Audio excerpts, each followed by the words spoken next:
Ode to Evening by William Collins.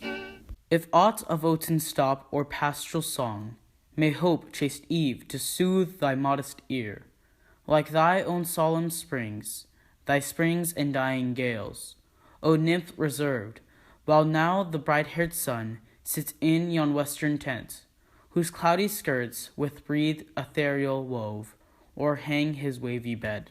Now air is hushed, save where the weak-eyed bat, with short shrill shriek, flits by on leathern wing, or where the beetle winds his small but sullen horn, as oft he rises midst the twilight path, against the pilgrim, borne in heedless hum.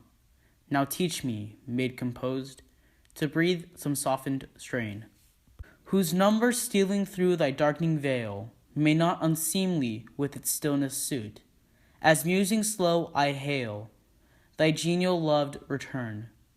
For when thy folding star arising shows his paly circlet at his warning lamp, the fragrant hours and elves who slept in flowers the day, and many a nymph who wreathes her brows with sedge, and sheds the freshening dew, and lovelier still, the pensive pleasures sweet, prepare thy shoddy car. Then lead, calm votress, where some sheedy lake cheers the lone heath, or some time-hollowed pile, or upland fallows gray, reflect its last cool gleam. But when chill blustering winds, or driving rain, forbid my willing feet, be mine the hut that from the mountain's side views wilds and swelling floods, and hamlets brown and dim discovered spires, and hears their simple bell, and marks o'er all thy dewy fingers draw the gradual dusky veil. While spring shall pour his showers as oft he wont, and bathe thy breathing tresses, meekest eve, while summer loves to sport beneath thy lingering light, while sallow autumn fills thy lap with leaves, or winter, yelling through the troublous air, affrights thy shrinking train, and rudely rends thy robes. So long, sure found beneath the sylvan shed, shall fancy, friendship, science, rose-lipped health, thy gentlest own, and him thy favorite name.